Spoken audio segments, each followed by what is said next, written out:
Bonjour mesdames et messieurs et bienvenue à vous dans votre émission Ma famille, ma vie. Je suis ravie de vous retrouver aujourd'hui pour la dernière de la semaine. On est le mercredi 7 février 2024. On est en direct avec vous sur Canal Algérie jusqu'à 11h30. Et aujourd'hui dans l'émission, nous allons parler de la retraite ou de la vie après la retraite. Comment occuper sa vie, sa deuxième renaissance, on va dire, pendant la retraite. Comment passer une retraite sereine et en forme.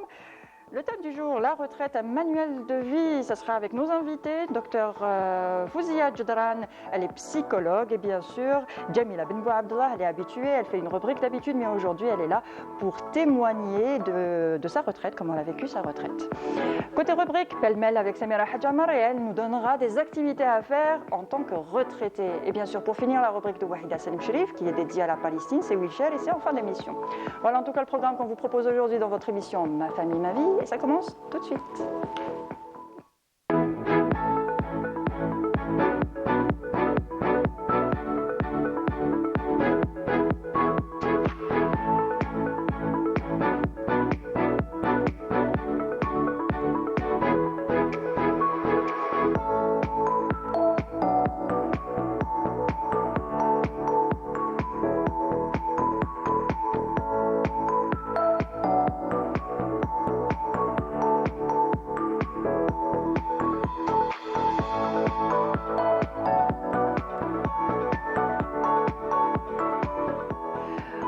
Rebonjour. Alors aujourd'hui, nous parlons de la retraite, un sujet qui résonne différemment pour chacun. Certains voient la retraite comme une étape morne, tandis que d'autres la considèrent comme une renaissance. Alors on vous livre des clés aujourd'hui pour bien vivre sa retraite, ce temps qui s'allonge de plus en plus avec l'accroissement de l'espérance de vie.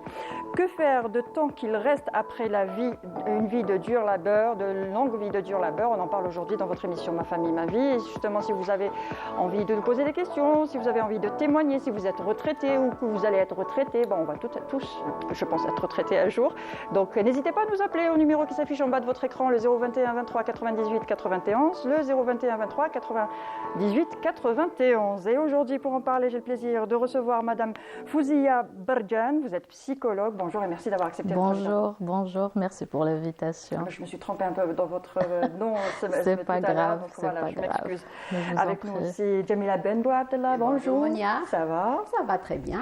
Toujours un plaisir d'être là. Plaisir, comme à chaque fois partagé. Alors tu es coach de vie en PNL et hypnothérapeute. Voilà. Merci. Samira Hadjamar. Bonjour. Ça va? Bonjour, ça va pour tout le monde. Inch'Allah. Avec toi, pêle-mêle. Bon, tu vas participer bien sûr au débat. Toi, dans pêle-mêle, tu vas nous parler des activités qu'on peut faire en tant que retraité parce que la vie continue. Oui, alors des activités en général, mais surtout d'une association et celle de Zine Bladi qui, pour moi, est celle qui brille le plus sur les réseaux sociaux, mais pas que, parce qu'elle elle réunit un club de retraités, mais pas que aussi. Et elles font énormément d'activités. Et ça s'appelle Zine Bladi parce qu'en plus, elle montre l'Algérie d'une manière très jolie, très belle, une très belle carte postale. Voilà. Très bien, merci Samira. Alors avec l'arrêt de l'activité professionnelle, des questions résonnent pour beaucoup. Des questions, pourquoi je continue à vivre maintenant? Qu'est-ce que je vais bien pouvoir faire de tout ce temps qui me reste à vivre? C'est souvent mal perçu l'arrivée à la retraite et on a du mal à franchir ce pas. N'est-ce pas? Oui, effectivement. La retraite professionnelle, elle marque un arrêt déjà. Et il faut savoir que c'est un changement, un véritable changement pour les retraités déjà, d'accord? Et si vous voulez qu'on parle de l'impact de la retraite sur les individus, c'est un sentiment de perte. Ce qu'il faut noter le plus, c'est une perte parce qu'ils ont l'impression que s'ils arrêtent de travailler, ils ont l'impression qu'ils arrêtent de vivre. Parce qu'on a toujours vécu dans le futur, on se dit oui, je travaille je vis dans l'avenir. On a toujours cette perspective quand on est jeune et quand on travaille, on travaille pour son avenir, pour sa carrière et tout ça. Mais après avoir pris sa retraite, on est souvent dans le passé, on vit avec ce qu'on a vécu. Alors ce qu'on a vécu et aussi ce qu'on a investi. Oui. Parce qu'il faut savoir que les individus, ils s'attachent aux collègues, ils s'attachent aux lieux, ils s'attachent à tout en fait, d'accord? Et la retraite, elle marque pour eux un arrêt, une fin de quelque chose. Et ils ont l'impression que c'est la fin aussi de leur vie. C'est un deuil qu'il faut faire, justement? Alors justement, oui. voilà, puisqu'on parle de perte, on parle aussi de deuil dans la retraite, effectivement. Et c'est des étapes qu'il faut passer afin de pouvoir dépasser cette difficulté. Très bien. Voilà. Et Djamila, justement, toi, aujourd'hui, tu es avec nous pour témoigner un petit peu de ta situation, de ta retraite, justement. Tu es retraitée. Oui. Et comment ça s'est passé? Voilà. Moi, j'ai pris ma retraite anticipée. En fait, je m'y attendais pas. Je n'étais pas préparée à ça. C'est-à-dire que c'était la vague où on allait arrêter la retraite anticipée. On avait tous déposé. Et puis moi, j'étais la première à avoir été acceptée, vu le dossier médical. Et puis ça m'est tombé comme ça sur la tête. C'est vrai que je voulais la prendre, mais quand elle a été acceptée, j'ai paniqué. Et c'était un véritable choc pour moi. D'ailleurs, ce jour-là, je n'avais pas dormi. Et quand je suis sortie, comme vous avez dit, il y a cette perte de repères, on s'attache aux collègues, on s'attache au lieu de travail. Et puis après avoir travaillé pendant 25 ans quand même, j'étais dans la santé à l'hôpital de Ain Taïa. Donc c'était vraiment un chamboulement, et d'autant plus que je n'étais pas préparée. Donc après ça, heureusement que j'avais préparé une licence et un master en anglais. Donc j'ai fait une petite reconversion, c'est-à-dire que je donnais des cours d'anglais et tout. Et ensuite, bien sûr, à partir de là, les choses sont venues de manière un peu inattendue aussi. C'est-à-dire j'ai commencé à me former dans le coaching, dans la PNL, ensuite dans l'hypnose. Et puis c'est un enchaînement qui a fait qu'aujourd'hui, je vis pleinement, je suis très épanouie dans ma retraite. Oui. Je gagne mieux ma vie qu'avant. Ce qui est bien surtout, c'est de travailler à son rythme. Il n'y a plus de contraintes. Donc, quand j'ai envie de me reposer, je me repose. Quand j'ai envie de travailler, bien sûr, il faut assurer ses engagements. Mais quand je n'ai pas envie de travailler, je ne travaille pas. Donc, il y a ça qu'on peut se permettre. Déjà, il y a cette sécurité de la retraite. Voilà. Oui. Donc, quand on fait les choses après la retraite, on n'a pas peur d'échec.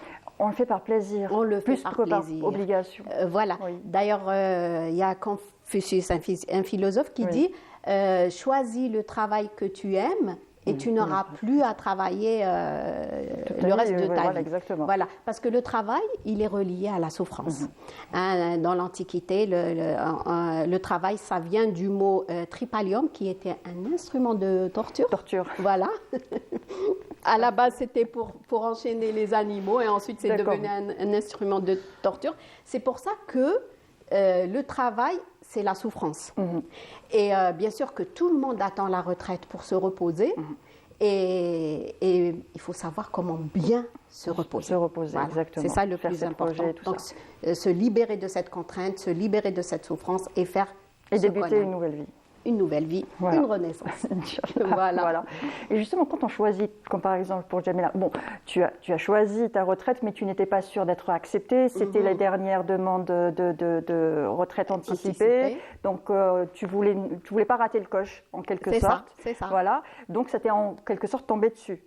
Ça m'est vraiment tombé dessus, je ne m'attendais pas. Alors, quand on choisit, quand ça ne nous tombe pas dessus, quand on choisit sa retraite, quand on nous dit que là, à partir, qu'on nous dit là, oui, maintenant vous pouvez partir en retraite, arriver à un certain âge, on a fait tant d'années, ou vous pouvez continuer. Quand on choisit de s'arrêter, c'est plus facile à vivre la retraite Alors, en fait, la dame, elle a parlé de choc.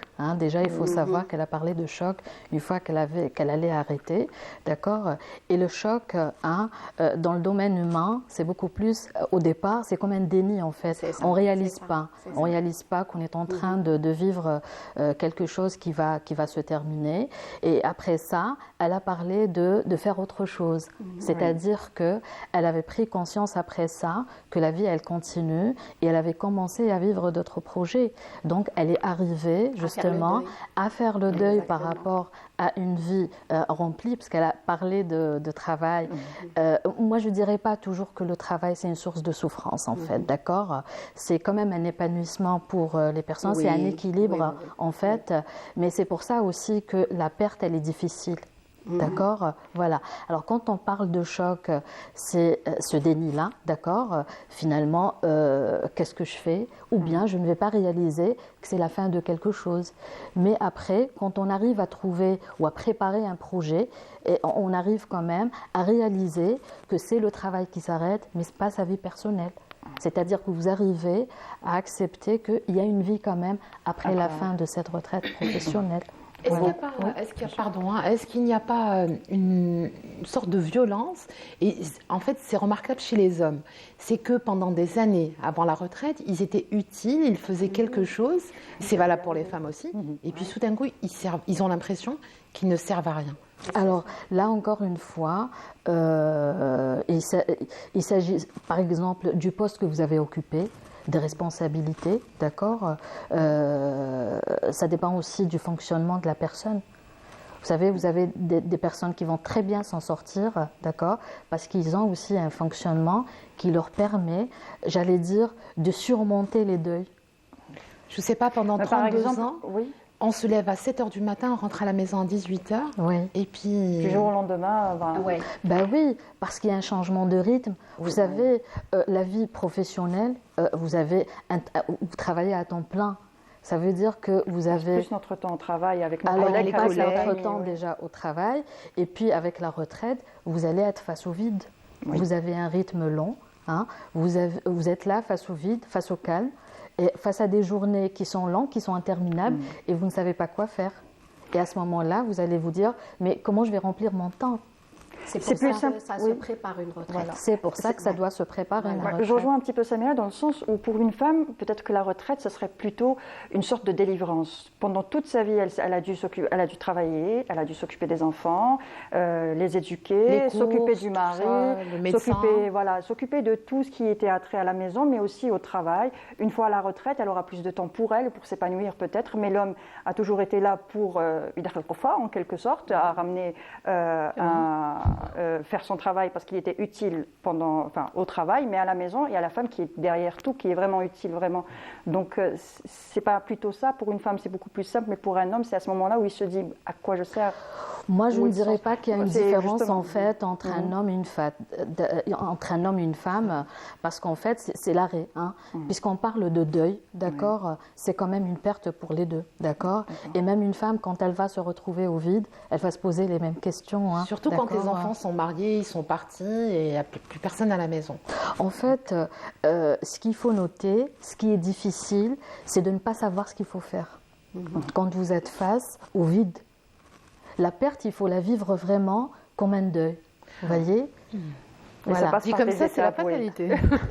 Alors, en fait, il y a une psychologue clinicienne américaine qui avait travaillé justement, qui a fait une étude sur les retraités et qui avait justement mis l'accent sur cette question du deuil.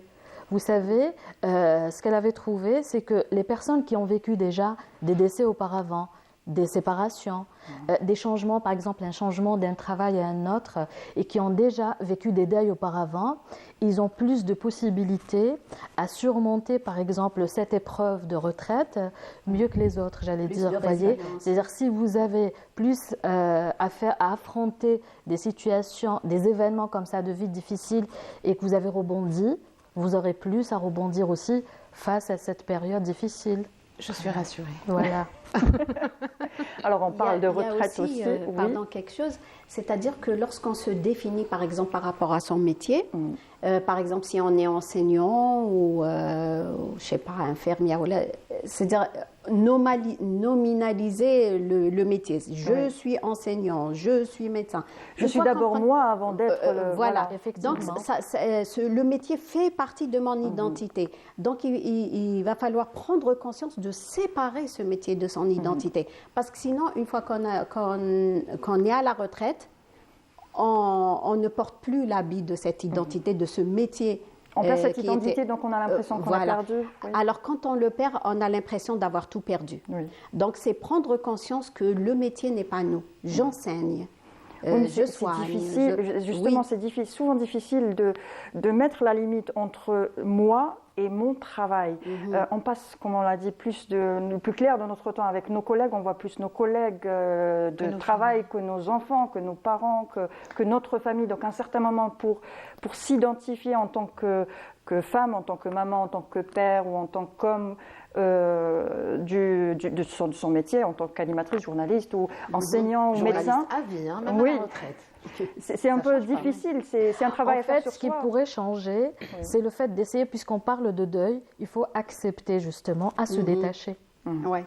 À se détacher de ses collègues, à se détacher de son lieu de travail, à se détacher de son métier et justement essayer de voir à l'intérieur, essayer d'être à l'écoute justement à vos émotions.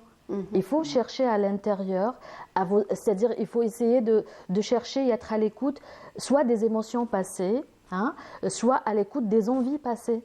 Et à ce moment-là, vous pouvez creuser et trouver quelque chose qui puisse devenir justement plus tard un projet, par exemple. C'est-à-dire la retraite, il faut la vivre justement d'une manière où vous pouvez, par exemple, je sais pas moi, il y a des personnes, par exemple, quand ils étaient enfants, ils avaient un rêve. Donc, tout ce qu'on n'a pas pu faire pendant notre vie professionnelle, on n'avait pas le temps. Maintenant qu'il n'y a plus les enfants, qu'il n'y a plus de boulot, qu'il n'y a plus rien, qu'il y a du temps, on peut se consacrer à ça. Voilà. À ses émotions, à ses envies.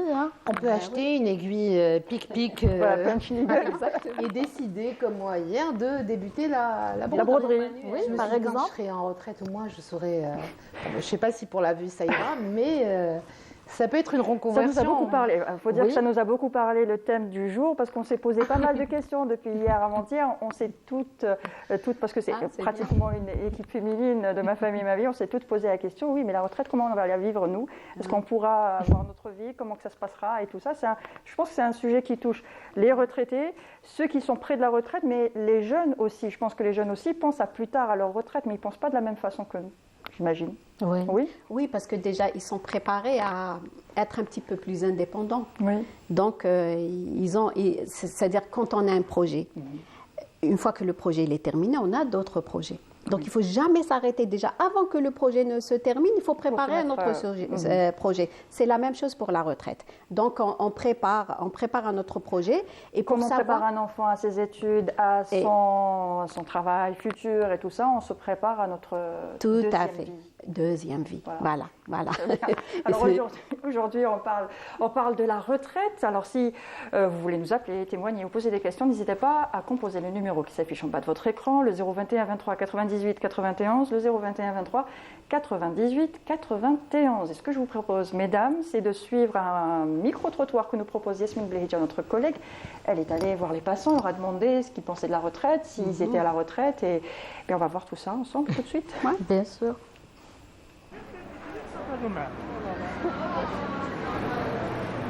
Alors là, actuellement, ça fait 2 ans que je suis à la retraite. Ça se passe très très bien. Moins de stress, moins de fatigue, moins de galères. Voilà. Et je fais tout ce que je n'ai pas pu faire ou je l'ai fait peut-être à moitié. Mais voilà, donc j'ai des petits-enfants, donc s'en occuper, s'occuper toujours de mes enfants, bien sûr. Ils ont toujours besoin de vous, quel que soit leur âge. Et voilà, donc vous faites plein d'activités, plein de sorties, des choses que vous n'avez pas eu le temps de faire pendant votre vie active. Donc vous le faites maintenant, ils en profitent pleinement. Ils ont du mal parfois à s'adapter avec la nouvelle routine.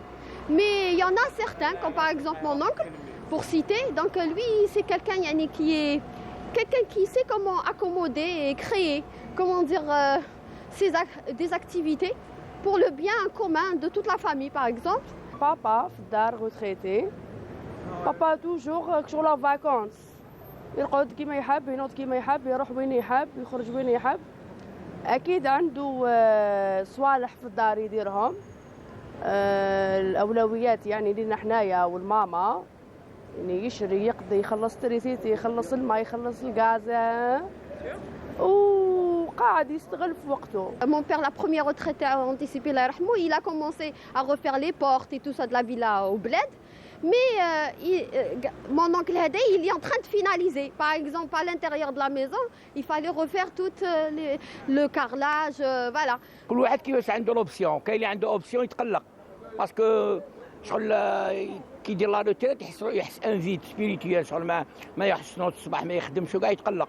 وكاين لو كونترير، كاين لو كونترير لا روتيريت تخرج عليه، سا ديبون كيفاش تخرج عليه، تما اللي تحلالو. بالك يروح يصيد، بالك راح عنده وين ياما تجوزهم.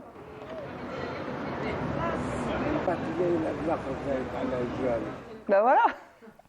Il y a des personnes qui prennent la retraite autrement, comme on l'a vu avec le dernier témoignage. Il y en a qui vivent bien la retraite, hein, parce que pour eux, quand même, c'est la fin quand même d'un temps rempli, c'est la fin des contraintes. Oui, Surtout parce qu'il pêche. Alors, il pêche, ça veut dire qu'il a trouvé quand même une passion, un loisir, une activité comme ça qui lui permet de se sentir bien. C'est la liberté retrouvée en quelque sorte. Oui, en quelque sorte, oui, bien sûr. Mais ça, ce sont quand même des personnes qui arrivent justement à surmonter, voilà, à accepter justement. Voilà. Par exemple, moi-même, je n'ai jamais été autant épanouie que maintenant. durant ma retraite. Ah oui. Mais c'est l'acceptation qui est le plus difficile, c'est de franchir ce pas. Oui, et pour certains, arriver à la retraite, c'est là où toutes les pathologies font toutes les maladies. Alors, c'est soit de l'hypertension, soit c'est du diabète. On va dire que pendant toute la carrière, il n'y avait pas tout ça, mais une fois à la retraite, une fois à la maison, où on se repose, on a toutes ces maladies qui sortent comme ça, où on se retrouve malade, pas bien. Alors, ce qu'il faut savoir effectivement, c'est la période la plus difficile en fait, l'acceptation. Parce qu'en fait, il faut savoir qu'il y a des phases aussi. C'est la phase, comme je disais tout à l'heure, il y a le déni. Vous avez du mal comme ça à réaliser que vous êtes dans le après. D'accord. Ensuite vient une autre phase. L'autre phase, c'est aussi, il y a la peur. Voilà, la peur, la colère, effectivement. Alors la colère, pourquoi? Parce que la personne, elle va se sentir comme ça inutile, elle va perdre confiance en elle, elle va se dire on n'a plus besoin de moi. Voilà, d'accord. Voilà. Et la peur, justement, la peur, en fait, il s'agit de cette appréhension qu'on a. Comment on va gérer notre vie? Comment je vais passer ma journée? Comment je vais gérer mon budget? Parce qu'il faut savoir aussi qu'à la retraite aussi, il y a un changement de salaire. D'accord. Et à ce moment-là, on va être confronté à la réalité, on va être confronté à une nouvelle situation, comment je vais la gérer, d'accord? Ensuite, nous avons un appel. Je vous coupe une minute, nous avons un appel, nous avons Nassera qui nous appelle de l'Khdaria. Oui. Allô? Allô, bonjour. Bonjour Nassera, ça va? Bonjour à tous les invités, merci. Ça va, alhamdoulilah. Oui, allez-y. Bon, moi, je vous écoute. Je vais porter mon témoignage, d'accord? D'accord, très bien. Ok. Alors bon, je suis à la retraite depuis 2018. Oui. Au début, oui, on est toujours content de ne pas être à la crainte et ce stress. Mais à la longue, on commence un peu à se fatiguer. Bon, moi, j'ai fait d'autres projets, mais avec le Covid, ça n'a pas, ça n'a pas abouti. Ça m'a un peu embêtée. Oui. Et en plus, quand on est à la retraite, il y a les petits problèmes de santé aussi avec l'âge. Donc, on est plus à l'écoute de notre mal, de notre corps. Et là, ça chamboule un peu les projets. Oui. Et d'autre part, il faut aussi noter que les retraites sont vécues différemment dans une grande ville, une petite ville, un village. Ce n'est pas du tout la même chose. Oui. Il y a vraiment peut-être dans une grande ville, on a plus de possibilités de jouir de sa retraite, que par exemple dans une petite ville où les moyens sont limités, et encore moins dans un petit village. Voilà. Et qu'est-ce que vous faites justement en ce moment pour occuper votre temps de retraité? Bon, moi j'habitais les villes côtières et puis en ce moment je suis en campagne. Donc un certain temps je faisais l'élevage avec mon mari, l'élevage de lapins. Oui. Donc ça nous prenait vraiment un bon temps et tout. Puis après on a eu des petits problèmes, on a arrêté. Et moi je suis beaucoup plus quelqu'un qui fait des travaux manuels. Ah bah très bien. Crochet, couture, perlage, broderie. Enfin tout ce qui touche pour les femmes, voilà.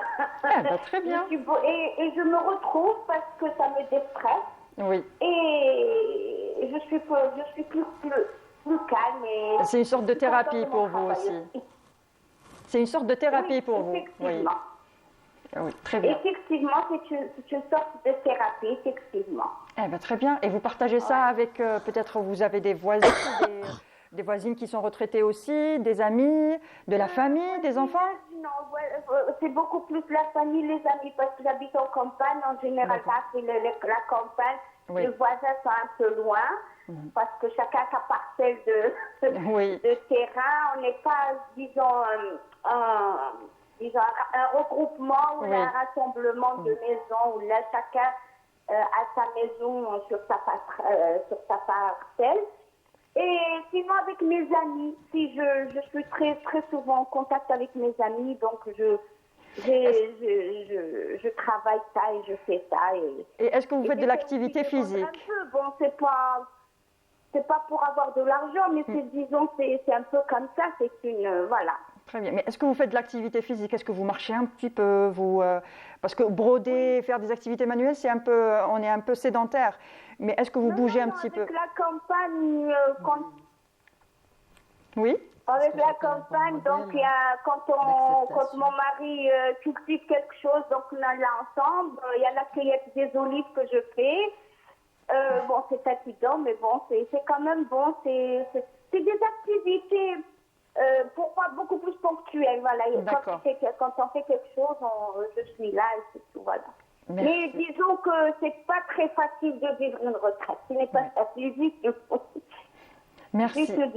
Merci, Voilà. merci Nassera pour votre témoignage. Merci beaucoup pour votre témoignage. Et bonne continuation. Et bonne retraite aussi pour vous. Merci. Merci. Merci. Merci, au revoir. Au revoir. Vivre sa retraite à la campagne, je pense que c'est l'idéal. C'est la planque. Moi, pour moi, je c'est un rêve. dirais Voilà. que ce qu'on vient d'entendre, c'est le meilleur modèle d'acceptation. Oui. Hein. C'est ce que j'appelle quand même une femme épanouie. Là, on entend quand même une personne qui est heureuse. Hein. Voilà. Et Des qui a activités. accepté le processus. Elle est au pied de Tikjda. Oui. Oui. C'est Bouira, donc le paysage il est magnifique, surtout en ce moment, enfin en hiver, avec la neige, donc on peut marcher. Voilà. Et puis le bon air. Elle garde l'activité physique et c'est Voilà. ça qui est important. Elle fait C'est la de cueillette rester des olives tout aussi, le c'est temps, magnifique. tout le temps en mouvement. Voilà. Et c'est ça Très qui bien. est. Et pourtant, ce qu'on note, c'est qu'elle avait quand même démarré pendant la période du Covid, pendant une période difficile. C'est de pour ça que j'ai confinement. dit c'est un bon modèle d'acceptation.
cours, dans leurs exercices, etc. Ah bah, très bien, magnifique. Très bien. Merci Nadia pour votre témoignage. Merci pour votre appel. Et je dis, n'ayez pas peur de la retraite. Oui. Vraiment, c'est une deuxième vie. Comme a dit l'autre, c'est la deuxième vie qui commence. Hein. Bah oui, c'est exactement ça. Merci Nadia. Oui, c'est la deuxième vie. Hein. Et finalement, a dit aussi l'écrivaine là, on comprend qu'on a une seule vie, mais il y a une deuxième vie aussi, là. La retraite. Oui, c'est la Exactement. retraite. Merci Nadia, merci pour votre appel. Je vous en prie. Allez, au revoir. Au revoir, au revoir. C'est un très bel exemple d'une personne qui a Exactement. continué, qui continue toujours à travailler et à s'occuper, évoluer. Hein, on évoluer. n'arrête jamais Ça nous donne d'évoluer. envie de prendre sa retraite tout de suite. Hein. Non Oui. Ça ne vous donne pas envie Moi, je l'ai déjà fait. Donc. Alors, pour les appels qu'on a reçus, on va rappeler le numéro de téléphone. Donc aujourd'hui, on parle de la retraite. Si vous voulez nous appeler pour témoigner, comme l'a fait Nacera, ou poser des questions, alors n'hésitez pas à le faire. Il y a le numéro qui s'affiche en bas de votre écran, le 021 23 98 91, le 021 23 98 91. N'hésitez pas à partager avec nous votre retraite, vos petits moments qui nous donneront envie de prendre notre retraite finalement, oui. Ça nous donne envie d'entendre des témoignages pareils. On se dit, ah ben mince, vivement la retraite. Hein. Bah oui, bah je dirais que c'est des témoignages quand même qui sont plutôt positifs, hein, voilà, d'accord. Donc ce sont encore une fois de bons modèles qui ont bien rebondi. Malheureusement, ce n'est pas le cas pour tous. Alors ce n'est pas le cas effectivement, ce n'est pas le cas, oui, bien sûr, parce qu'il y a des personnes quand même où c'est l'ouverture quand même de certaines pathologies, d'accord, telles quand même que la dépression aussi, hein, ça il ne faut pas l'oublier, parce qu'il y a des personnes quand même qui ont du mal à faire face à cette phase, d'accord, donc c'est la porte aussi d'ouverture à des somatisations aussi, voilà, parce qu'il ne faut pas oublier qu'une retraite, on la prend quand même pas jeune, hein. Voilà, donc à partir de là, c'est pas toujours le même contexte. Voilà, c'est les deux versants. Donc le versant négatif et le versant positif. Donc, bien sûr, par exemple, le coach peut accompagner ce genre de personnes avant la retraite. C'est-à-dire, on peut se faire coacher. On décide de prendre ça. Enfin, on décide. C'est le moment de prendre sa retraite. Donc à ce moment-là, on va voir un coach pour qu'il nous accompagne à mieux traverser cette étape. À mieux traverser, à trouver un sens à sa nouvelle vie, hein, parce que c'est une vie de 20, 30 ans et peut-être plus. Donc comment l'organiser, comment partager son temps, rentabiliser son temps libre, trouver un projet à faire. Donc le coach va aider pour établir ce plan d'action, pour préciser ce que vous aimez faire. Exactement. Voilà, et puis... on peut faire partie des associations, justement. Des associations, bien sûr, de faire du bénévolat aussi. Et justement, nous avons un appel. Nous avons Madame Hadja Ould Hussein, elle est présidente de l'association Zin Bladi. Bonjour Hadja. Bonjour. Ça va? Collectif Zin Bladi. Collectif, d'accord. Désolée, j'ai pas pu suivre le début parce que justement, on inaugure la première séance de danse. D'accord. Je suis avec mes amis de Zin Bladi, toujours motivés pour toutes les activités qu'on n'a pas pu avoir quand on était en train de travailler. Voilà. Justement. Voilà. Et pour vous, la retraite, c'est un nouveau souffle de vie?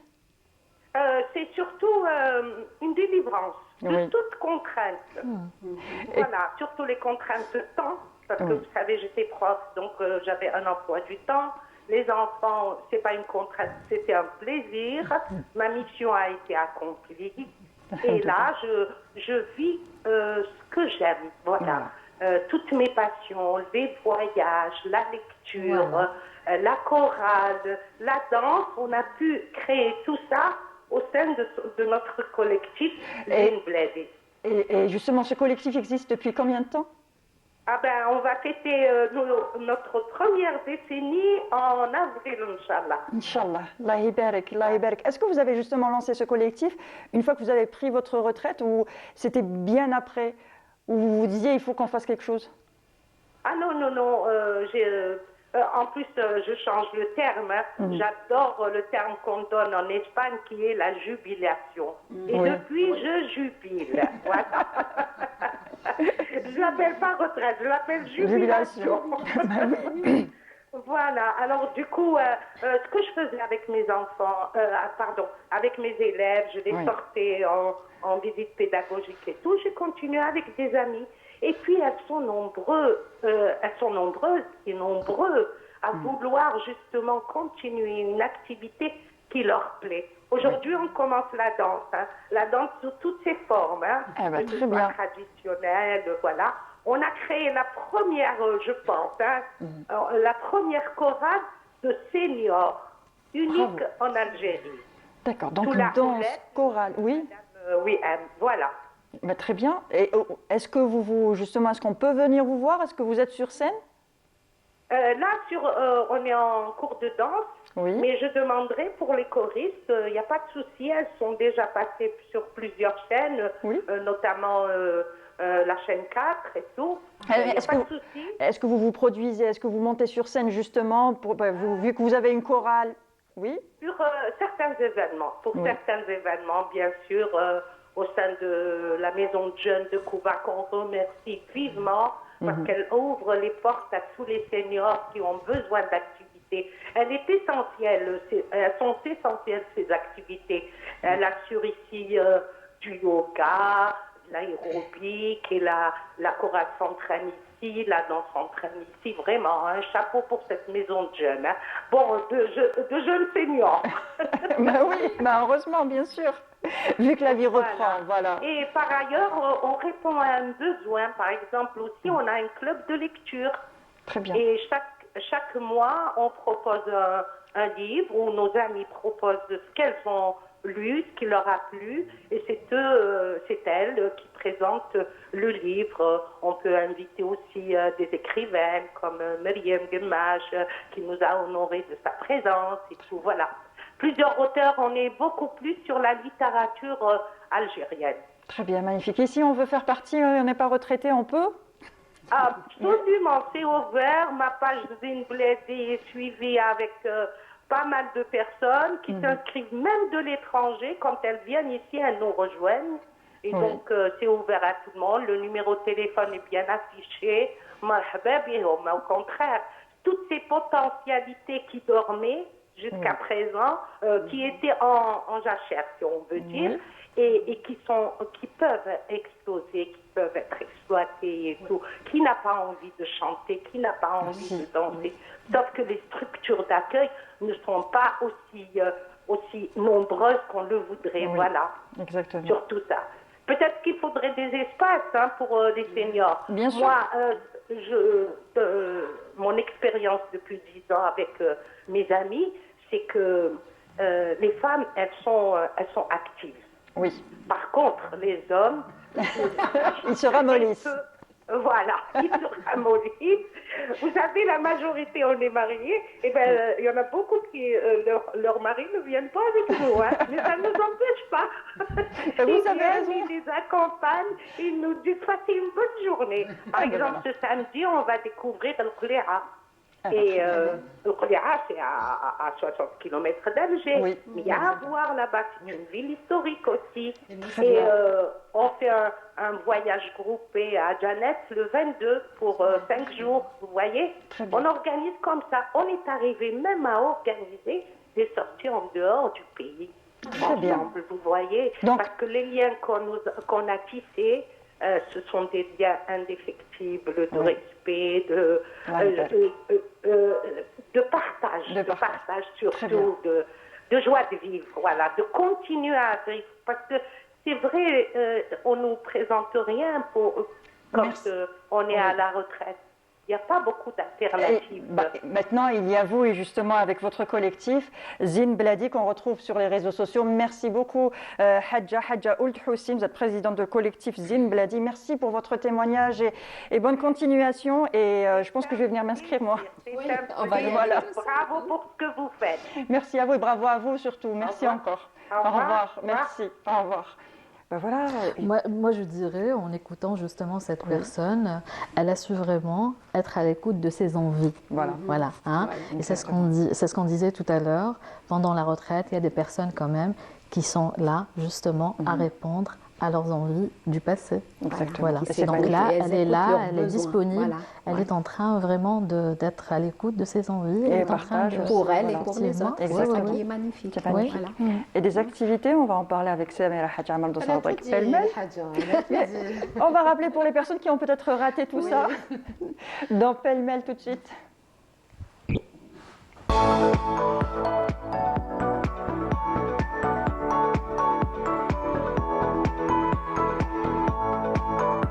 Alors, qu'on soit retraité ou pas, les activités, c'est les mêmes, je pense. On peut avoir des activités, oui. Exactement. Je vais d'abord donner une information. Oui. C'est qu'il y a une étude récente, elle indique, elle démontre que la population donc, qui a la plus longue longévité, c'est l'Algérie, sur le continent africain. Donc on a... Une espérance de vie plus longue. Donc on a de quoi faire, hein, quand on a un programme, bien sûr. Bon, moi, j'appelle ça le club du troisième âge. Oui. Parce qu'il y a un quatrième âge qui commence à partir. Le troisième âge, c'est entre 50 et 65 ans. Tout à l'heure, vous avez dit une chose qui m'a un peu étonnée. Vous avez dit qu'on est vieux, on prend sa retraite lorsqu'on est vieux. Pas forcément. Parce qu'entre 50 et 60 ans, notamment pour les femmes, c'est ça, c'est 50, 60 ans, 65 ans. 65. Voilà, c'est 30 ans, 32 ans de travail, de carrière. Ensuite, on a le droit. Moi, je trouve qu'on n'est pas vieux. On n'est pas vieux, même jusqu'à 80 ans, on n'est pas vieux. C'est dans la tête que ça se passe? C'est dans la tête et même le corps. Il ne faut pas prendre le mot vieux péjorativement non plus, voilà. Moi, en fait, de vieillir hein, aussi, c'est-à-dire sur le plan physique aussi, hein, parce que quand on parlait, c'est une porte aux maladies, hein, c'est aussi ça, hein, c'est-à-dire que moi, je faisais appel beaucoup plus aux personnes qui souffrent pendant cette période. Qu'avec l'âge, oui, le corps n'est plus le même. Bah exactement. Oui, on n'avait plus le même on a des maladies et tout pas ça. la même énergie, pas le même physique. Voilà. D'accord. Donc, qu'est-ce qu'on peut faire entre 50 et 65 ans? C'est nouveau, vous avez expliqué ce qui se passait, mais bien souvent, et on l'a vu avec le collectif de Zine Bladi, ils ne sont pas les seuls. Hein. Aujourd'hui, il y a plusieurs plateformes qui vous permettent de connaître le programme. L'intérêt de Zine Bladi, c'est que vous êtes dans un collectif, les gens se connaissent plus ou moins, mais c'est un groupe, donc vous n'y allez pas tout seul. Mais on peut quand même aller visiter un musée, on peut quand même aller s'inscrire à un cours de yoga, on peut aller faire de l'aquagym, on peut aller faire des spas. C'est possible. Il y en a de plus en plus en Algérie, pas à Alger seulement. Maintenant, ce qui est vrai, c'est qu'il n'y a pas d'activité dédiée, par exemple des clubs seniors, non, parce qu'en général, les hommes, ils vont en bas de la maison, ils jouent au domino avec les gars, les petits vieux du quartier. Ils font un peu de marche, ils vont au marché, c'est réglé comme une horloge. Mais je pense que les femmes ont quand même plus d'activité. Elle l'a dit aussi, Hadja, elle l'a constaté. Et donc, ce qu'on peut faire, c'est une reconversion professionnelle. C'est ce qui arrive le plus souvent. Il y a énormément d'ateliers à travers le territoire national qui sont initiés. On peut le faire aussi par visiophone, c'est-à-dire en ligne. On peut suivre le cours, exactement, visioconférence. On peut faire de la céramique, on peut faire de la poterie, on peut faire de la broderie électronique. Alors, je voulais aussi revenir sur ça. La broderie électronique, c'est ce qui a permis à l'ensemble des femmes algériennes de pouvoir se procurer une tenue traditionnelle à vraiment moindre coût, parce que la broderie traditionnelle remplace bien sûr cette broderie électronique remplace la broderie traditionnelle qui est très très chère en fait. Quand on doit faire un kérékou, voilà, ça prend beaucoup plus de temps. Voilà, la broderie électronique est venue pour ça, mais pas que pour ça. On fait aussi des choses modernes. Donc il y a énormément d'ateliers. C'est possible de les trouver bien sûr sur Instagram comme sur Facebook. C'est régulier. Il y a des expositions à longueur d'année, que ce soit au Palais de la Culture ou dans toutes les galeries à travers le territoire national. Ça permet de rencontrer, quand on va aux expositions, on rencontre énormément de monde. On socialise, c'est exactement ça. On peut faire des sorties. Alors, je donne l'exemple de Monel Bouchaoui, qui est un coach sportif. Lui, il ne le fait pas spécialement pour les seniors, mais c'est ouvert à tout âge. Il fait, je crois, tous les vendredis et une autre fois pendant la semaine, ou tous les jours pendant la semaine à partir de 18h. C'est ouvert à tout le monde. Vous pouvez aller faire du sport au 5 juillet. Et en week-end, en général, il organise des sorties. Donc, qu'est-ce qu'ils font? Ils louent un bus et ils vont visiter. La dernière fois, ils étaient à Tiaret. Ça leur a permis de découvrir les Djedar, par exemple. Ils font du tourisme culturel. Tout en, bien sûr, il y a la marche, parce que la marche est très importante pour les retraités. Voilà, donc au-delà, moi, quand je serai en retraite, je sais que je dormirai le matin. Mais je sortirai marcher après. Et j'espère qu'à ce moment-là, je serai installée à Tamanrasset, ma ville de cœur, parce que j'espère pouvoir faire ce que j'ai toujours voulu, aller habiter par exemple dans le désert et faire de la broderie aussi. J'ai toujours voulu faire de la broderie. Voilà, c'est donc un moment où on se laisse aller à toutes les aspirations. Et on espère que c'est le cas pour tout le monde. Voilà, ça sera c'est le moment de faire les voyages qu'on a rêvé de faire, c'est le moment de faire les activités qu'on a toujours voulu faire. De prendre le temps, en fait. Artistique, culturel, etc. Et surtout, elle fait appel là au regroupement. C'est-à-dire qu'il ne faut pas rester dans l'isolement, il faut être avec les autres. Voilà. Donc ces activités permettent d'être ensemble, permettent d'être en contact. Il y a des ateliers de pâtisserie.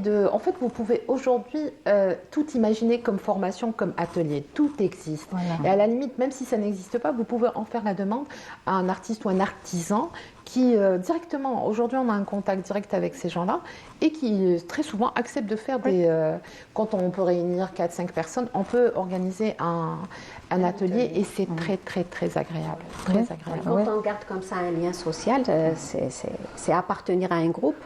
Et quand on appartient à un groupe, déjà on se sent utile, c'est bon pour le moral, c'est bon pour la confiance en soi.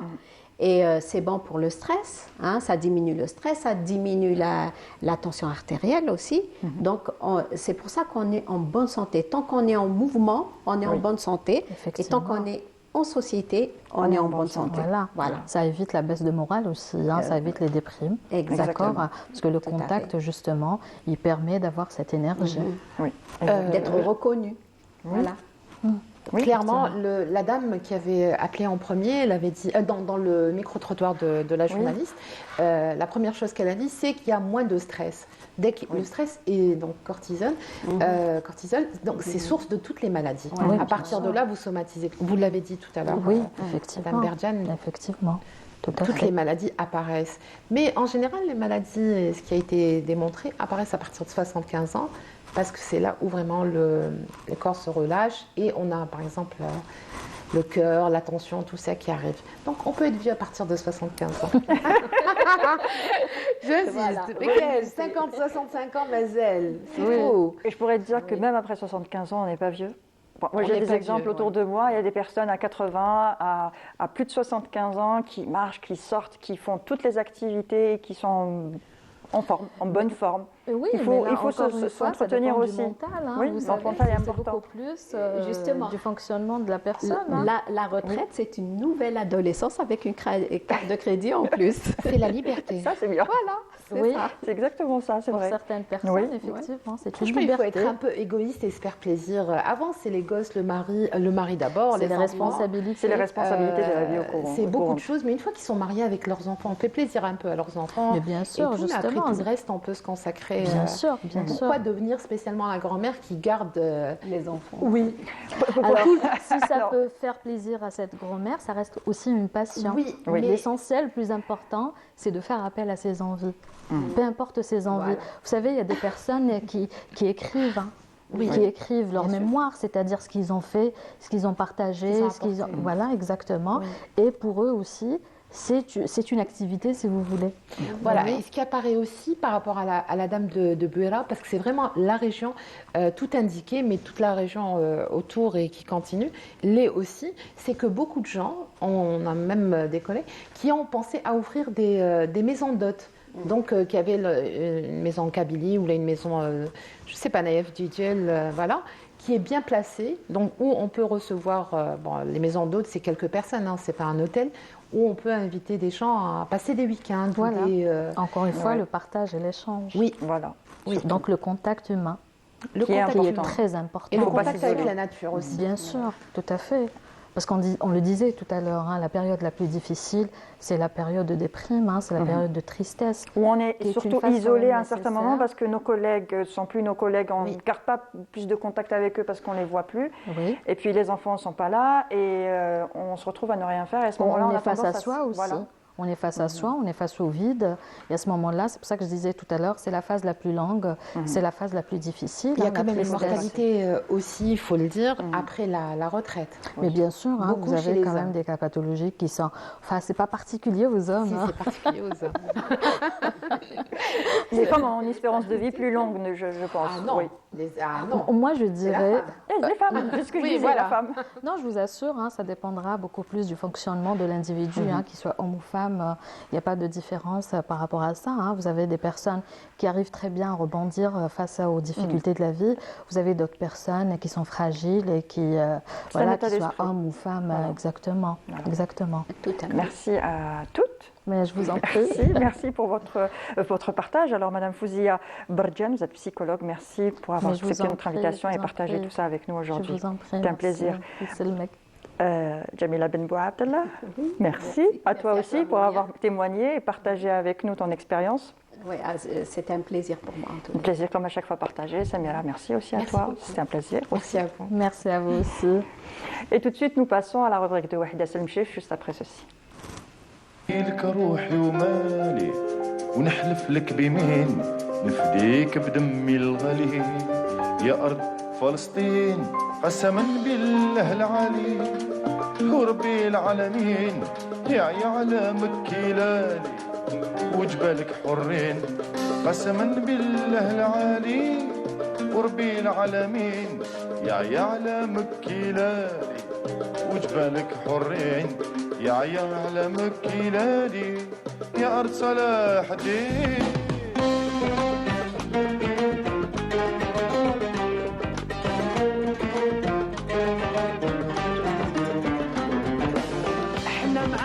شرقي وغربي كلنا في دار نتكلم من صميم قلبي لا نتأخر أبدا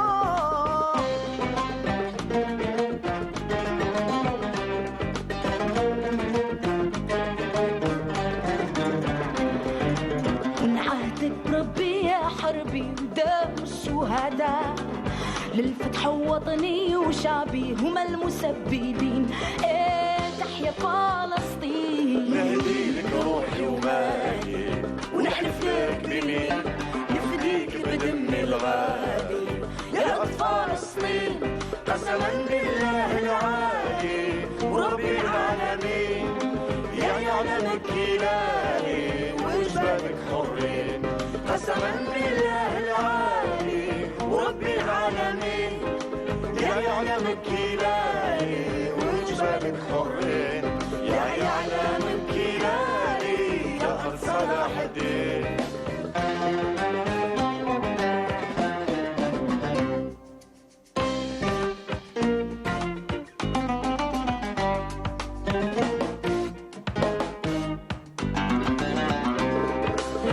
فلسطين الثورية سلاح والإيمان تاريخ الأمة العربية شايع في البلدان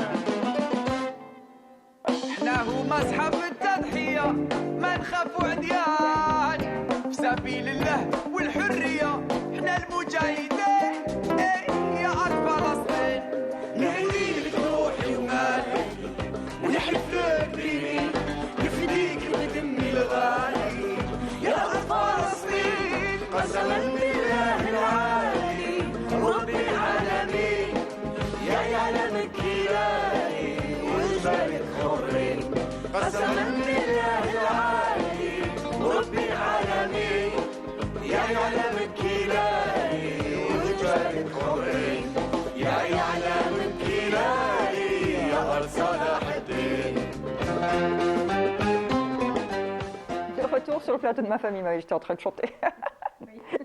Bonjour Wahida. Bonjour Monia. Ça va? Alhamdoulilah, tranquille. Tranquille, très bien. Je répétais les paroles aussi dans ma tête. Oui, Cher, c'est tout de suite.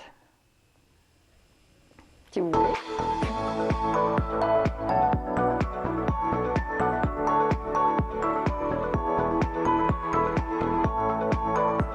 Alors, oui, Cher, aujourd'hui, bien sûr, dédié à la Palestine, comme à chaque fois. Exactement. Et tu nous parles. Donc aujourd'hui, ça fait malheureusement 4 mois jour pour jour où ils vivent vraiment atrocement.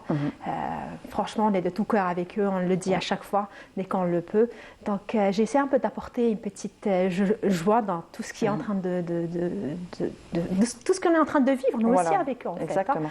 En fait, il s'agit des mariages que nous avons vus partagés sur les réseaux sociaux. Voilà, malgré tout ce qui se passe en ce moment, malgré les atrocités qui se passent en ce moment en Palestine, surtout au niveau de la bande de Gaza, des jeunes couples se marient, ont choisi de se marier à ce moment-là. On célèbre la vie malgré tout. Exactement, c'est la célébration de la vie malgré tout ce qui se passe. C'est un petit échappatoire, c'est un moment où, leur entourage, je dirais même pas leur famille. On le voit en image. Voilà, on les voit en image. C'est même pas leur famille parce qu'ils se retrouvent avec des gens qu'ils ne connaissaient pas auparavant. C'est des gens qui habitaient d'autres régions, qui se sont retrouvés dans un camp de réfugiés tous ensemble. C'est un moment pour eux d'oublier, de sortir de leur atrocité, du mal-être qu'ils sont en train de vivre. En fait, c'est un petit moment où... Un peu de lumière dans cette période d'accession. Exactement. Donc, généralement, les couples, ils avancent vraiment leur date. Par exemple, on a vu il y a eu 3 couples qui ont vraiment fait parler d'eux. Pourquoi? Parce que c'était avec la musique. La musique, ils ont essayé de faire avec les moyens du bord. Des jeunes se sont mis à chanter et à danser la debka, parce que la debka, elle est tout le temps présente pour représenter l'identité palestinienne. C'est qu'ils ont avancé leur date de mariage. Il y a ceux qui s'étaient prévus dans 1 an ou 2 ans, voire plus. Ils l'ont avancé en cette période. Sur les réseaux sociaux, il y a eu différents avis. Il y a ceux qui se sont dit pourquoi on célèbre maintenant, ce n'est pas vraiment le bon moment. D'autres, ils disent si, au contraire, il faut vraiment célébrer la vie, célébrer l'amour. Mais aussi, il faut savoir que quand un jeune couple se marie, souvent c'est parce que l'un d'eux a perdu toute sa famille, il se retrouve seul. Surtout quand il s'agit de la jeune femme. Donc pour son fiancé, pour lui, il est inconcevable de la laisser vivre seule en ce moment, surtout en cette période si dure et si difficile. Il doit vraiment la soutenir et rester avec elle. Il y a aussi une deuxième, je ne dirais pas une cause, mais c'est bien parce que ça les réunit, c'est que quand ils sont en train de fuir leur quartier, leur maison, chacun part de son côté. Donc ils ont peur de se perdre et de ne plus se retrouver. Donc ils sont obligés de s'unir et après le jeune couple va partir dans un seul sens et ils ne seront pas séparés. Donc c'est pour ça que les mariages, on les voit de plus en plus malgré tout ce qui est en train de se passer. Voilà. J'ai vu un témoignage qui était magnifique. C'est une magnifique jeune mariée. Elle a essayé de s'en procurer une petite robe de mariée. Elle l'avait prévue depuis des mois. Donc c'est le seul truc qu'elle a pu sauver de sa maison et c'est très beau. On a vu, il y a plusieurs personnes qui les entourent, ils essaient de célébrer avec eux, de chanter pour eux, d'essayer de leur jeter des petites fleurs ou des petits bouts de papier histoire de faire des fleurs blanches. J'ai vu un témoignage qui m'a vraiment touchée, c'est qu'au même moment où la personne elle témoignait, on entendait des bombardements juste derrière. Elle a dit, elle s'appelle Haya. En assistant à un mariage, notre humeur change. Nous en avons assez de la dépression, la mélancolie et des tirs. Donc vous imaginez, ils célèbrent la vie et la mort alors que juste à côté, il y a des bombardements, il y a des personnes qui sont en train de mourir. Il y a aussi le chercheur en patrimoine palestinien, Hamza Al-Aqabawi, qui a tenu vraiment à donner son avis concernant les événements les mariages qui sont en train de se produire actuellement au niveau de la bande de Gaza et en Palestine. Il a dit que les mariages sont l'une des manifestations de la joie et de la continuité de la vie dans les sociétés en général et la société palestinienne comme les autres. Aspire à la vie et à la joie sous toutes ses formes. Donc notre particularité en Palestine est que nous essayons de saisir la joie loin des griffes de l'occupation, ce qui donne un autre sens à notre joie en raison des contraintes imposées par l'occupant.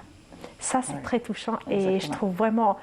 Là, on peut vraiment donner l'explication à tous ceux qui se disent pourquoi en ce moment et pas plus tard. Exactement. Voilà. Célébrons alors la vie et l'amour. Exactement. Merci Wahida pour ta rubrique.